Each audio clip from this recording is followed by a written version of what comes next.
Hey guys, today is a very quick video update to the previous video that I released recording the sound demo for the Sonos Ray on its own, as well as the Sonos Ray coupled with a pair of Ikea Symfonisk Bookshelf speakers as surround, and finally the full 5.1 setup of the Sonos Ray with the Sonos Sub as well as a pair of Ikea Symfonisk Bookshelf as surround. So with that video, I did not go into the frequency response sweep as they were getting a little bit too long in the whole video, and that's what we're going to be doing today.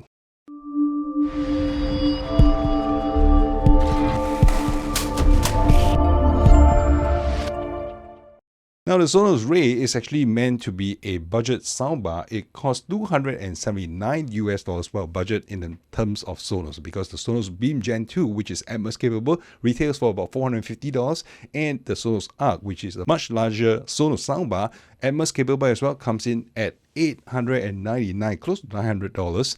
So it's double the price for the Sonos Beam Gen 2, and this is $279. So as a budget speaker, the likelihood is that people won't be pairing them with surround and won't be pairing them with the very expensive sub. But well, this channel is all about wireless audiophile stuff, and I have a particular interest on Sonos, and because we can, that's what we'll be doing today. Well, I did the voice recording already. Today we're going to be looking at frequency sweeps. Now, frequency sweeps, just to let everybody know, it measures the amplitude of the response when a speaker produces the frequencies from 20 hertz. I'll pull out the charts later, from 20 hertz all the way to 20 kilohertz. That's 20,000 hertz. And it measures the loudness of the signal at that output range, that output frequency. It does not tell you how great it sounds. It tells you how loud it is. So it is at best a good proxy to how each of these speakers sound. So the best is for you to audition and hear them for yourself in person to see whether you like it or not. And a lot of things changes, right? Because when you move it into your room setup is going to be different from the sound room that you are demoing it at your local retailer. So a lot of these kind of things will actually change your experience. But enough of the techno blabber. Let's get to the whole testing of the frequency response sweep of the Sonos Ray in its various surround configuration, or even on a standalone. So in order to measure that, I actually have the whole Sonos Ray with the surround speaker and the sub placed within close proximity of the microphone that I'm using to measure the frequency. And I have the whole system set up to play at 60% volume.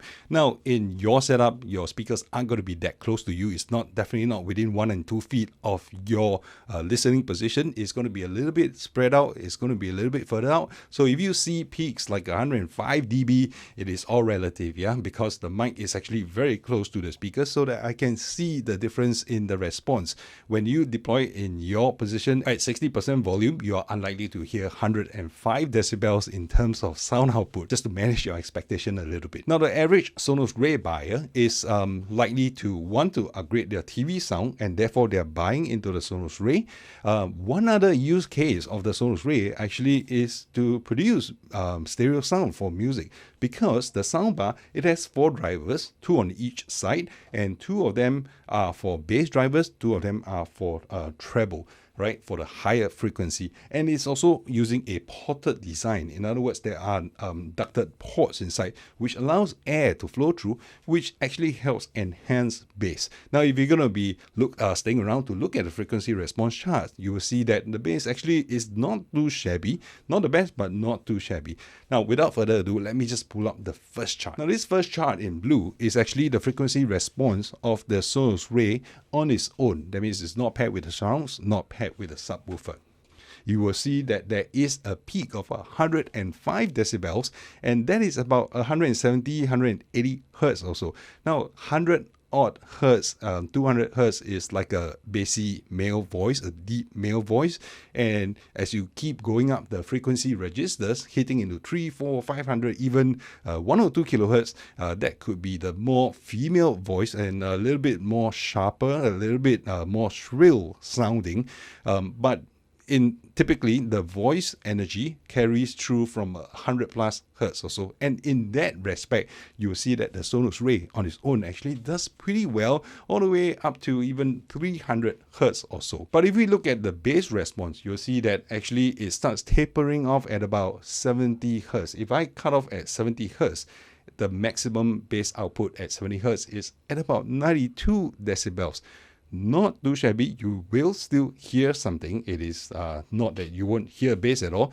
It's just that it won't be as great bass, as loud bass as you want to. But just bear in mind, this speaker, this soundbar, is 2 inches under 2 feet. So it's not a terribly big soundbar. Although each driver inside, each of the 4 drivers inside are individually amped, there isn't actually a lot of physical space inside to place amplifiers, although they are digital amplifiers, so they are actually going to be smaller.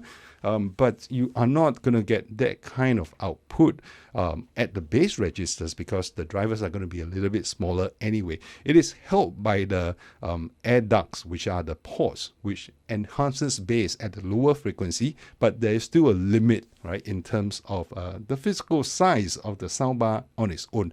But if you look at how small this is, the bass is actually surprisingly good. So it is a level of expectation, right? You're looking at it and you think that it won't produce much bass, but boom, it comes out. Although not earth-shaking, it is still reasonably good bass. And from about 300 Hz all the way to 4 kHz, it kind of tapers down very, very slowly.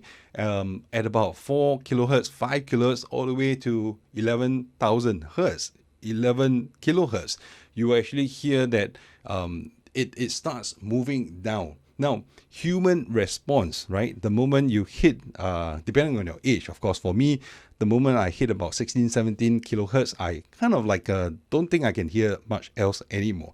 Now, you just bear in mind, even though 16, 17,000 hertz may not sound loud to you, it actually takes a lot of power, a lot of amplification power to produce sounds, because you have to move that small little driver 16, 17,000 times a second to and fro, right, to produce that frequency. So it is not a trivial matter. On that count, I would say that this blue curve representing the Sonos Ray on its own is actually holding up pretty well. It is not pure audiophile, not stereophile, great kind of sound reproduction. But for $279 to upgrade your TV speakers at that kind of volume that we're talking about is actually pretty respectable. Now, the next chart I'm going to be pulling out is this in orange. So the orange curve represents the Sonos Ray coupled with the Ikea Symfonisk Bookshelf, a pair of them, no less. And if you look at it, actually, there's really not much difference in the curve between without the surround speakers as well as with the surround speakers. So I kind of like was wondering, actually, am I setting it up correctly? But I did measure a couple of times and I realized that, hey, actually the frequency response, it doesn't change much when you add on the surround speakers, but it did change the soundscape considerably. So when I was playing through some of the movie clips and I was going through some of the demo files, actually the sound, it does move around you quite well. And the IKEA Symfonisk Bookshelf speakers come in at $99 a pop, and that is just below $200 for a pair of them, in addition to the $279 for the Sonos Ray. So it comes in at a grand total of $477, which is kind of palatable for someone who is in the budget to buy a Sonos Ray at $279. So it is reasonable. It is a reasonable addition, and I would say you actually can get quite a bang for your buck when you add in the IKEA Symfonisk Bookshelf speakers, a pair of them for surround sound. It does make the whole soundbar very immersive, because just bear in mind that the 4 drivers on the Sonos Ray are actually all firing forward, right? There's no 45-degree angle like in the Sonos Beam Gen 2, and there is no side firing like the Sonos Atmos capable Sonos Arc. So everything is going to be directed forward. And when you add in the surround speakers, it actually opens up the sound field. It opens up your surround imagery of your movies a lot better. But I do actually have to advise against the Sonos One SL, because they are going to be a little bit pricier at $199. But in terms of how the whole system looks, the Sonos One SL and the Sonos One will actually blend in with the design language of the Sonos Ray pretty well, and then everything looks very, very consistent. The Sonos ones are also a little bit more compact than the Ikea Symfonisk Bookshelf, which towers above the Sonos One and the One SL. And the other thing is, this doesn't have a voice assistant because it has no mic that is built into the Sonos Ray. So if you want Sonos voice assistant, you actually do have to get the Sonos One, right? Not the SL. The One SL doesn't have voice assistant, but as long as one of your rear speaker is the Sonos One, you are in for voice assistant. The Ikea's range of speakers, they do not have voice assistant, and that includes the bookshelves from Symfonik's range. Now, the next curve that I'm going to be pulling up is this curve in green. Right? The green curve represents the Sonos Ray coupled with the Sonos Sub. Now, if you look at the bump here, all right, that is the bass response. And instead of topping out at 92 decibels at 70 hertz, it's actually now topping up at 98 decibels. So that is is an incredible 6 dB gain. And 6 dB, every plus 3 dB, you are actually kind of like doubling the volume, doubling the perceived volume. So a 6 dB gain is actually quadrupling the perceived bass output of the Sonos Ray on its own at about 70 hertz. Now, the other way of looking at it is that it produces the same amount of energy, the Ray and Sub combo, at 30 hertz, which is at about 92 decibels at 30 hertz, as the Sonos Ray on its own, 92 decibels at 70 hertz. So you can safely assume that this combination of the Sonos Ray with the Sonos Sub is actually going to be able to hit the low 30 hertz in terms of bass response, and that is very respectable.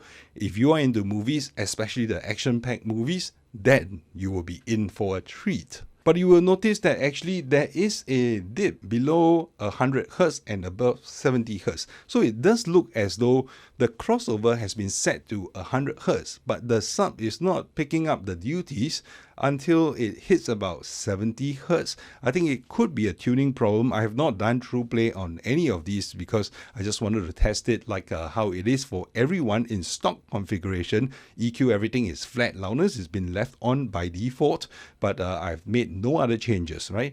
Including the sub volume, including the crossover point, which you can't set a crossover point for the Sonos Sub. You can do it for the Sonos M when outputting to a third-party sub, but not this configuration itself. So it does seem that the crossover is not properly managed in this particular configuration, but just bear in mind, this configuration is not a very well matched configuration. The Sonos Ray soundbar is $279 and the Sonos Sub Gen 3 costs a whopping $750 US.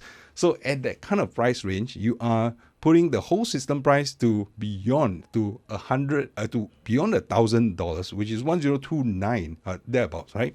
And at $1,029, it then begs the question: why are you trying to save $170 by choosing the Sonos Ray over the Sonos Beam? Because the Sonos Beam Gen 2, which is Atmos capable, has HDMI eARC port.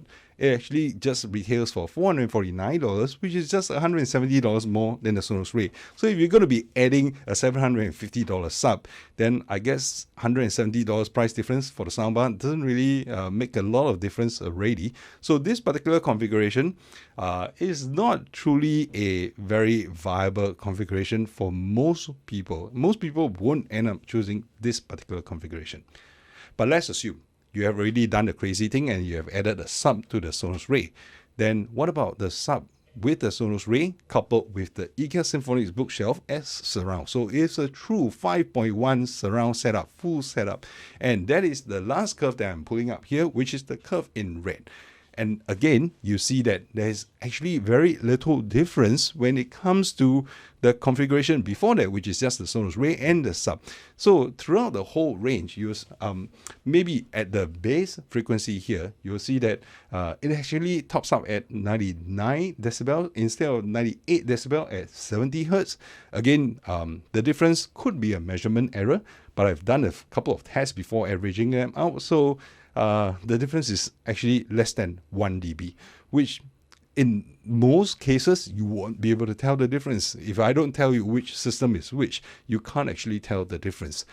And throughout the whole frequency range, if you look at the rest of the frequency range, you will see that at some points the rate curve is actually peaking out just a little bit above the other configurations.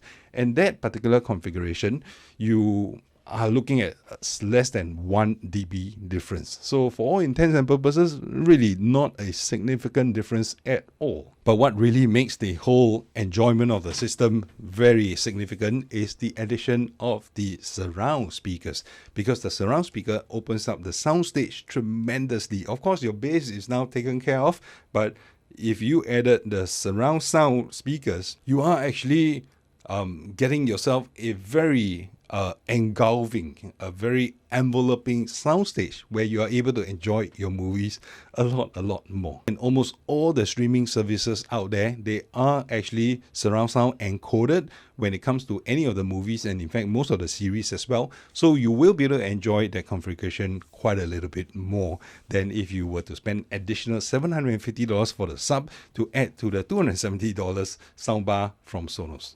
So in conclusion, I would say that a very worthwhile upgrade to the Sonos Ray would be adding surround speakers, okay? While I wasn't able to demonstrate in the curves that there is a visible difference in terms of the frequency response, because they don't get louder, it just gets distributed, right? So you get more signal all around you, and that is what surround sound is all about.